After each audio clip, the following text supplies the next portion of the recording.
नमस्कार, स्वागत है आप सभी का। मैं हूं आपके साथ कुमार कुणाल धीरज। आप देख रहे हैं पक्ष विपक्ष में आज हम एक सवाल के जवाब को ढूंढने की कोशिश करेंगे। क्या उत्तराखंड में स्वास्थ्य सेवा का कायाकल्प होगा? यह सवाल इसलिए पूछ रहे हैं हम क्योंकि उत्तराखंड सरकार सूबे की स्वास्थ्य व्यवस्था मजबूत करने में जुटी है। इस बाबत सूबे के चिकित्सा स्वास्थ्य और चिकित्सा शिक्षा मंत्री डॉक्टर धन सिंह रावत ने बताया है कि राज्य सरकार प्रदेश में स्वास्थ्य सेवाओं के सुदृढ़ीकरण को लेकर प्रयासरत है ताकि आम जनमानस को नेक्स्ट लेवल की स्वास्थ्य सुविधाएं उपलब्ध की जा सके। बैठक में सूबे की स्वास्थ्य व्यवस्थाओं में बदलाव के लिए विस्तृत चर्चा की गई और अधिकारियों को अस्पतालों के सुदृढ़ीकरण का खाका तैयार करने के निर्देश दिए गए। जिला अस्पताल, उपजिला अस्पताल और मेडिकल कॉलेजों को आधुनिक और संपूर्ण चिकित्सा सेवा प्रदत्त बनाया जा सके, ऐसी कल्पना है। इसके साथ ही अधिकारियों को जिला अस्पताल, उपजिला अस्पताल सहित मेडिकल कॉलेज में आने वाले 100% मरीजों को उनके उपचार सुनिश्चित करने और रेफर व्यवस्था पर अंकुश लगाने को भी कहा गया है। विशेष परिस्थिति में ही मरीजों को हायर सेंटर रेफर किया जाए। चिकित्सकों के अवकाश की दिशा में वैकल्पिक व्यवस्था रखने के निर्देश भी अधिकारियों को दिए गए हैं।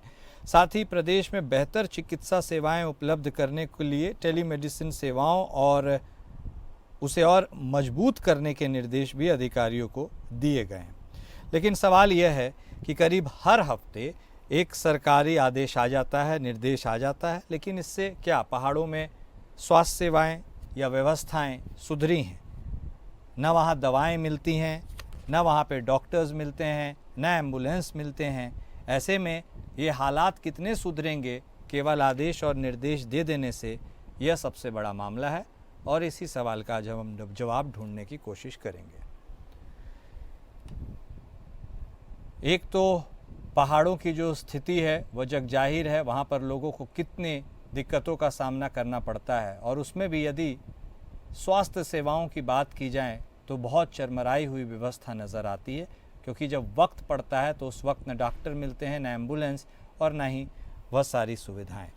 ऐसे में स्वास्थ्य मंत्री के कह देने से क्या ये सारी चीज़ें सुनिश्चित हो सकेंगी, यह भी संदेह के घेरे में है। लेकिन इतने कॉन्फिडेंस के साथ जब बोला जा रहा है तो क्या इसकी तामील की जाएगी? क्या जो भी कर्मचारी, स्वास्थ्य कर्मचारी हैं, अधिकारी हैं, डॉक्टर्स हैं, फैसिलिटीज़ हैं, वो इतनी मजबूत हैं? क्या फंडामेंटल इतना स्ट्रॉन्ग है कि उसके ऊपर इमारत बनाई जा सके कल्पनों की जैसी बताई जा रही है? यह भी बहुत बड़ा सवाल है।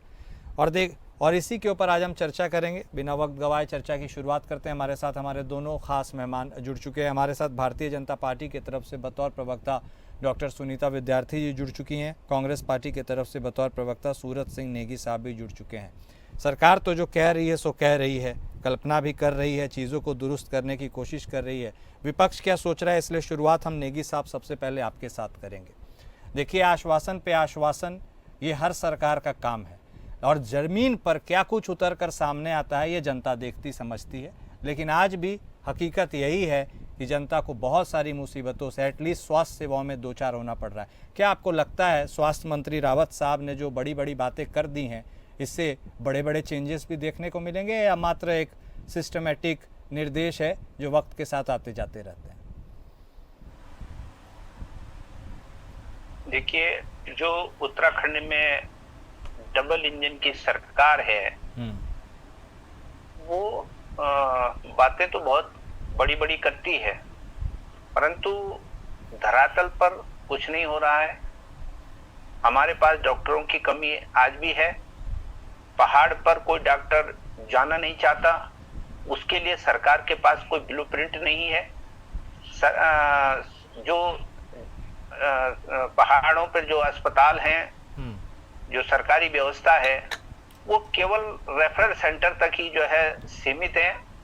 वहां पर न तो कोई डॉक्टर है, न इलाज की समुचित व्यवस्था है और यही कारण है कि आज लोग पलायन करने को विवश हैं। न पहाड़ पर रोजगार का साधन रह चुका है, न वहां पर स्वास्थ्य सेवाएं बढ़िया हैं, न वहां पर जो है स्कूल की सुविधा है। स्कूलों में भी आप देखिए कि जो है छात्र हैं तो शिक्षक नहीं है, शिक्षक हैं तो छात्र नहीं है। और इस प्रकार से पूरे प्रदेश में एक ऐसी स्थिति आ गई है कि यहाँ का जनमानस हताश और निराश है। जाए तो जाए और जाए कहाँ, और करे तो करे क्या। तो ऐसी स्थिति में केवल ऑफिस में बैठकर निर्देश देने मात्र से ही काम चलने वाला नहीं है। धरातल पर जब तक पूरे इस सड़े गले सिस्टम को ठीक नहीं किया जाता तो तब तक कुछ होने वाला नहीं है।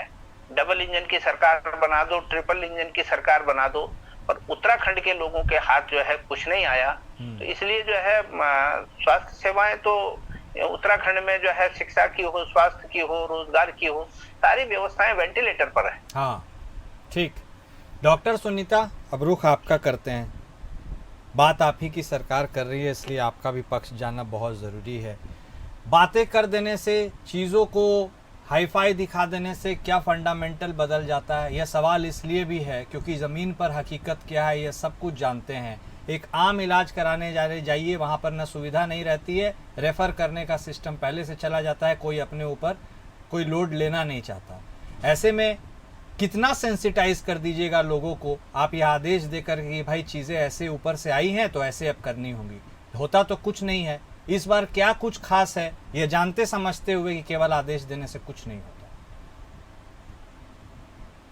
जी कुणाल जी, देखिए सबसे पहले तो आप सभी को नमस्कार है। और जहाँ तक प्रदेश के आमजन के लिए जो स्वास्थ्य विभाग की तरफ से सुलभ और सस्ती स्वास्थ्य सेवा राज्य सरकार दे रही है, देखिए ये हमारी प्रायोरिटी में है कि हर व्यक्ति को स्वास्थ्य का लाभ मिले, स्वास्थ्य सुविधाओं का लाभ मिले। तो सरकार चिकित्सा इकाइयां जो हमारे पास हैं उनमें लगातार चिकित्सा संबंधी सुविधाएं बढ़ा रही है। और साथ में जितने भी डॉक्टर्स हैं जो पैरामेडिकल के हैं या मेडिकल स्टाफ है जिनकी उपलब्धता नहीं होने के कारण कई बार जो है हमें मरीजों को रेफरल करना पड़ता था। तो रेफरल सेंटर ज्यादातर पहाड़ों में अगर हम देखें या सीमांत क्षेत्रों में देखें तो जो हॉस्पिटल्स की इकाइयां थी वो ज्यादातर रेफरल सिस्टम बने हुए थे। उन्हीं सब चीजों को देखते हुए माननीय डॉक्टर धन सिंह रावत जी ने जो है ये अभी इसमें सुधार किए हैं। और इसमें सबसे बड़ी बात है कि हमारे पास जो एक्सपर्ट डॉक्टर्स होते थे वो नहीं होते थे, लेकिन अभी 29 विशेषज्ञ जो चिकित्सक है उनको तैनाती पहाड़ों में दी है। और उनके चलते जो है अब मुझे लगता है किसी भी मरीज को रेफर नहीं किया जाएगा, क्योंकि उनकी उपलब्धता नहीं होती थी, इसी वजह से स्टाफ जो है उनको रेफर करता था। तो देखिए ये एक बड़ा सुधारवादी कदम स्वास्थ्य विभाग का है। और मैं आपको बताना चाहती हूँ कि जो पोस्ट ग्रेजुएट हो गए हैं उनको भी अपने राज्य में वापस बुलाया जा रहा है। जो बाहर से कर रहे हैं MBBS या किसी भी मेडिकल शिक्षा को ले रहे हैं उनको वापस राज्य में बुलाया जा रहा है। इन लोगों को जो है स्वास्थ्य मंत्री ने अभी विभिन्न जनपदों में मंजूरी दी है। और जो PMSH संवर्ग है हमारा, वहाँ पे भी हमारे तमाम प्रकार के, चाहे वो स्त्री रोग विशेषज्ञ हैं, फिजिशियन है या फैमिली मेडिसिन है या बाल रोग विशेषज्ञ हैं, सर्जन है, तो इस तरीके के जितने भी विशेषज्ञ हैं उन सभी को, और साथ में जो स्टाफ होता था, चाहे हमारे पास पैथोलॉजिस्ट की हम बात करें, रेडियोलॉजिस्ट की बात करें, ENT और जो आई रोग के विशेषज्ञ होते हैं उनको लेकर एक पहाड़ों में जो है हॉस्पिटल्स में एक्सपर्ट नहीं थे, तो उनको हमने इस बार जो है पहाड़ों में भेजा है। और सभी जगह पे समन्वय बनाते हुए जहाँ पे जिन हॉस्पिटल्स में इन एक्सपर्ट की जरूरत थी वहाँ पे हम लोगों ने इनकी तैनाती की। लेकिन डॉक्टर सुनीता, रेफर जो शब्द है ना वो भी एक दुधारी तलवार जैसा है। आपके पास यदि फैसिलिटीज उतनी परिपक्व हैं तब आप रेफर नहीं कीजिए तो समझ में आता है, लेकिन मात्र आदेश दे देना कि रेफर मत कीजिए बिना बुनियादी जो चीजें हैं उनको मजबूत किए बिना, आपको लगता है ये मॉडल सक्सेस कर पाएगा? नहीं, देखिए कुणाल जी, वही मैं कह रही हूँ कि पहले उपलब्धता नहीं थी इसलिए रेफर होते थे। हाँ। क्योंकि जो स्टाफ है वो टेस्टिंग करेगा, हर प्रकार के टेस्ट करके, लेकिन इलाज जो है वो तो सर्जन ही करेगा। अगर मान लिया किसी को मेजर प्रॉब्लम है, कुछ भी ऑपरेशन होना है या कहीं पे भी कोई जो गंभीर मरीज है तो उसको तो भैया एक्सपर्ट डॉक्टर ही चेक करेगा। हाँ। उसको कोई स्टाफ तो चेकअप नहीं करेगा। तो वहाँ पे यही सब चीजों की जो प्रॉब्लम थी उसी को सॉर्ट आउट किया है, क्योंकि जब आपके पास पूरा स्टाफ रहेगा, इंस्ट्रूमेंट्स और स्टाफ तो हमने पहुंचा दिया था, लेकिन एक्सपर्ट ना होने की वजह से मरीज जो हैं वो रेफर किए जाते थे। नहीं, तो ठीक बोल रहे समस्या आप। को स्टाफ और सुलझा- डॉक्टर्स को लेकर के भी एक बहुत बड़ी चुनौती, नहीं ठीक ही बोल रही हैं आप, उनको भी देखने समझने की जरूरत है।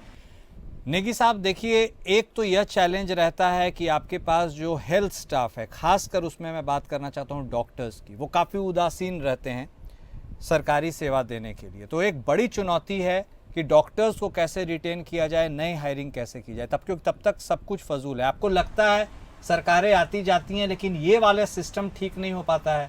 और मौजूदा सरकार की भी बात करें तो इसको सुदृढ़ करने के लिए क्या इच्छा शक्ति जो चाहिए वह भी तो चाहिए, उसकी कमी दिखती है, आपको नजर आती है?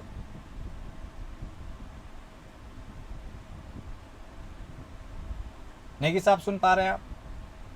कुणाल जी, ये बात बिल्कुल सही है जी। मैं सुनता हूँ, मेरी आवाज आ रही है आप तक?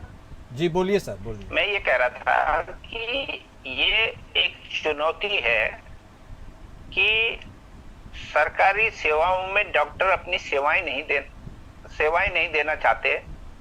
अधिकांश लोग अपने निजी अस्पताल खोलकर और एक शोषण की दुकानें, अपना मुनाफाखोरी वाली जो प्रवृत्ति है उसकी तरफ को जो है लोगों का ध्यान ज्यादा है।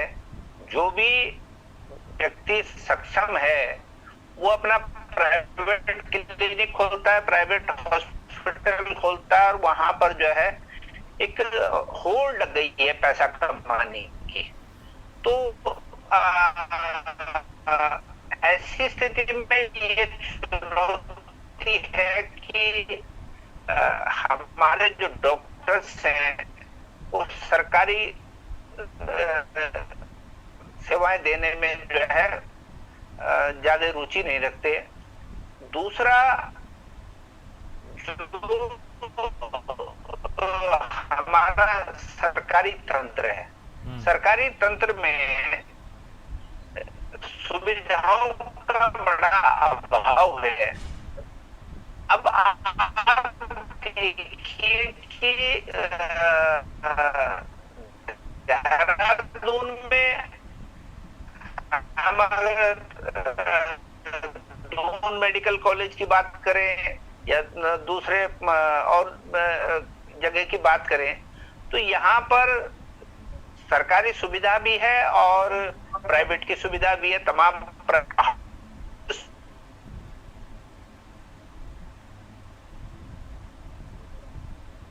आपकी आवाज़ आने में थोड़ी दिक्कत हो रही है नेगी साहब, हम देखते हैं उसको दुरुस्त करवाते हैं।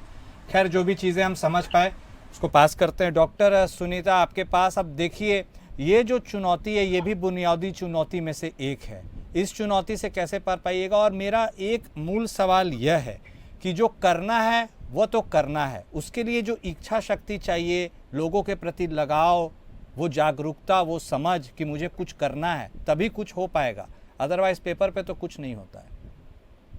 तो बिल्कुल कुणाल जी, देखिए नीयत अच्छी होना बहुत जरूरी हाँ। है, और अगर नीयत नहीं होगी तो सब चीजें होने से भी आप जो है वो रिस्पांस नहीं ले पाएंगे जो आना चाहिए। तो यहाँ पे जैसे डॉक्टर्स की अभी नेगी भाई साहब ने बात रखी कि कोई पहाड़ चढ़ना नहीं चाहता, कोई दुर्गम क्षेत्रों में अपनी सेवाएं नहीं देना चाहते। देखिए जहाँ तक मैं समझती हूँ शिक्षा भी इसका बहुत महत्वपूर्ण रोल एक निभाती है कि जब हमारी शिक्षा सस्ती होगी और जब हम लोगों को जो है शिक्षा का भी उस तरीके से जो है डॉक्टरी इंजीनियरिंग भी हमको कम लागत में हम कर पाएंगे, तो निश्चित रूप से जो रुझान डॉक्टर्स का है, क्योंकि अभी आप देख रहे हैं कि 50-60 लाख से नीचे तो कोई डॉक्टर ही नहीं बनता है। तो फिर क्या करते हैं डॉक्टर्स की उसी को मद्देनजर रखते हुए कि हमारा इतना पैसा लगा है, तो वो उदासीन हो जाते हैं ऐसे क्षेत्रों में अपनी सेवाएं देने के लिए और अपनी प्राइवेट एंटिटी चलाने में ज्यादा खुश रहते हैं। तो यहाँ पे देखिए अब जो सेवा भाव जो बात हम बार बार हर चीज में लगाते हैं, तो देखिए वो सेवा भाव तो बिजनेस में नहीं होता है। ये बिजनेस जो है एंटिटी अलग है, सेवा के लिए तो किसी प्रकार की कोई ऐसी वो है ही नहीं है। भाई हंस फाउंडेशन ने भी सतपुली में हॉस्पिटल खोला है, तो सेवा भाव वहाँ दिखता है। वहाँ पे भी दुर्गम क्षेत्र में इतना बड़ा हॉस्पिटल है जहाँ पे हर प्रकार के जो है स्वास्थ्य लाभ लोगों को मिल रहे हैं, तो वो नियत है। उसी तर्ज में जब हम लोग, हमारे विशेषज्ञ इस चीज को प्रायोरिटी में रखेंगे और जब स्कूल वहाँ पे पहाड़ों में अच्छे होंगे और अच्छी शिक्षा स्कूलों में बेहतर मिलेगी, तो मुझे लगता है कि पहाड़ों में जाने को किसी को कोई प्रॉब्लम नहीं होगा। नेचर में कौन नहीं रहना चाहता है।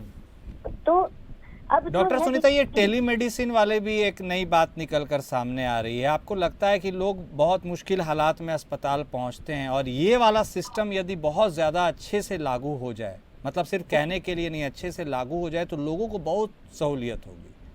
बिल्कुल बिल्कुल। देखिए, अभी हमारी सरकार ने, हमने ड्रोन से भी दवाइयाँ लोगों तक पहुंचाई हैं और चिकित्सक आपके द्वार, उसी योजना में हम लोगों ने जो है, जहाँ पे जो बुजुर्ग हैं आ नहीं सकते हैं या चेकअप नहीं करा सकते हैं, तो उनका जो चेकअप है वो स्थानीय डॉक्टर से करवा के उनको जो दवाइयाँ हैं वो हम लोग उपलब्ध करवाते हैं। और अभी टेलीमेडिसिन की जो बात आ रही है उसमें भी हम लोग अच्छे तरीके से आगे बढ़ रहे हैं और इसका लाभ जरूर वहाँ पे लोगों को मिलेगा। तो यहाँ पे अभी देखिए, जो हमारी पहल हुई है वो ये है कि हमारे पास अच्छे डॉक्टर्स हों, एक्सपर्टीज जिनके पास है वो हो, तो मुझे लगता है कि कोई भी हॉस्पिटल रेफरल सेंटर नहीं बनेगा। और दूसरी बात ये है कि हमने प्रत्येक जनपद में कोशिश की है। अभी देखिए, पौड़ी में हमने 5 एक्सपर्ट डॉक्टर वहाँ पे भेजे हैं, उत्तरकाशी, हरिद्वार, चंपावत में, नैनीताल में और टिहरी में। तो ऐसे करके रुद्रप्रयाग, चमोली, इधर की तरफ को भी हमने, इवन अभी आपने देखा कि माननीय लोकसभा सांसद बलूनी जी ने चमोली में भी एक मेडिकल कॉलेज खोलने की घोषणा की है। तो ये लगातार, क्योंकि देखिए पहाड़ों में स्वास्थ्य और शिक्षा बहुत महत्वपूर्ण है। अगर ये 2 चीजें हमारी वहाँ पे पहुंच अच्छे तरीके से हम लोग उसमें मजबूती लाते हैं तो पलायन कम होगा। और दूसरी बात है कि अच्छे एक्सपर्ट डॉक्टर्स जब आएंगे, जब दूर क्षेत्रों में अपनी स्वास्थ्य सुविधाएं देंगे, तो वहाँ पे लोगों को जो है स्वास्थ्य में लाभ लेने में सुलभता होगी। आम लोगों को का जो स्थानीय स्तर है वहाँ पे, जो हम कहते हैं कि बेहतर उपचार के लिए लोग शहरों में भटकते हैं, वो अगर उनको वहीं पे मिलेगा तो निश्चित रूप से जो है कई चीजों में बदलाव आएंगे। तो इन्हीं सब चीजों को देखते हैं। और पहले ही देखिए क्या होता है कि हम लोग इंडिया में, खासकर मैं कहूँ कि जब तक अगर हम एक दांत को भी कहीं दिखाने जाते हैं तो जब तक हमारा दांत सड़ ना जाए तब तक हम डॉक्टर को दिखाते ही नहीं है, या असहनीय दर्द ना हो जाए तब तक हम समझते ही नहीं कि दांतों की भी जो है देखरेख, जो घर में बस ब्रश कर लिया वही तक सीमित रहती। तो थोड़ा सा आईक्यू जो है हमको इस तरीके से करना पड़ेगा कि हम लोगों को जो है अपना मेडिकल चेकअप हर 6 महीने में किस प्रकार से अपनी, आफ्टर 40 तो हम लोगों को बहुत ज्यादा सिंसियर इन चीजों में हो जाना होता है। ये थोड़े बदलाव लाने जरूरी है, अवेयरनेस लानी जरूरी है, क्योंकि शुरू में ही अगर गंभीर बीमारियों का पता चल जाए, में ही एक्सपर्ट उसकी सही तरीके से जांच कर ले, ये बात तो सही है आपकी, बिल्कुल सही। हाँ, गंभीर व्यवस्था में जाने से बच जाता है। तो फर्स्ट स्टेज में ही हम लोग उनका जो है इलाज अच्छे तरीके से कर पाते हैं। बट वो तभी होता है जब हमारे पास हॉस्पिटल जो है वो उसकी हेल्थ करेक्ट। हॉस्पिटल की खुद की हेल्थ होना बहुत ज्यादा जरूरी है, तभी तो वो ठीक है का इलाज कर पाएगा। नहीं, ठीक है, समझ गया डॉक्टर सुनीता नेगी जी। अब देखिए, टेलीमेडिसिन को लेकर के आपकी राय क्या है? टेलीमेडिसिन की सफलता, इसकी व्यापकता और इसकी गुणवत्ता को आप कैसे आंकते हैं, ये पहला सवाल। और दूसरा सवाल ये भी है कि आपको लगता है डॉक्टर्स की तो कमी है ही, और वो भी डॉक्टर्स जब छुट्टी पे चल जाते हैं तब हॉस्पिटल एकदम से भगवान भरोसे हो जाता है, उसको भी देखने की जरूरत है जल्दी से। निश्चित तौर पर जो टेलीमेडिसिन है, आप कितने जगह पर पहुंचा पाएंगे उसको? और बिना डॉक्टर के टेलीमेडिसिन का मैं समझता हूं कि औचित्य क्या है? जब तक डॉक्टर नहीं होंगे हमारे पास, और जो आज भी जो है बैकलॉग के जो पद हैं वो खाली हैं। विधानसभा में भी जब मुद्दा उठता है तो मंत्री जी कहते हैं इसको भरने का काम कर रहे हैं, पर वो भरे नहीं जाते हैं। तो ये जो चुनौतियां हैं कि हम जो स्वीकृत पद हैं उनके सापेक्ष भी जब डॉक्टरों को नहीं भर पाते, तो आवश्यकता के अनुसार तो और भी ज्यादा जरूरत है पदों की। तो जब तक हम इस पर ध्यान नहीं देंगे, केवल कोरी घोषणाएं और केवल लोगों को जो है सब्जबाग नहीं दिखाएंगे, धरातल पर कुछ नहीं करेंगे, तब तक कुछ होने वाला नहीं है। और उत्तराखंड का जो जनमानस है वो स्वास्थ्य सुविधाओं के लिए जो है ऐसे ही भटकता रहेगा। ठीक है, वही तो मेन बात है कि ध्यान देना, ध्यान अगर तरीके से कायदे से दिया जाए तो चीज़ें हल हो जाती हैं। बहुत शुक्रिया आप दोनों खास मेहमान का अपना वक्त देने के लिए, इस चर्चा में शामिल होने के लिए। तो देखिए, उत्तराखंड वासी आम जनमानस यही उम्मीद रखता है कि स्वास्थ्य सेवाओं का कायाकल्प हो जाए, जो कहा जाए वो हो जाए। लेकिन अब देखना दिलचस्प होगा कि इस बार फिर से बड़े दावे तो किए गए हैं, होता कितना है इस पर सबकी नज़र रहेगी। पक्ष विपक्ष में आज बस इतना ही। नमस्कार।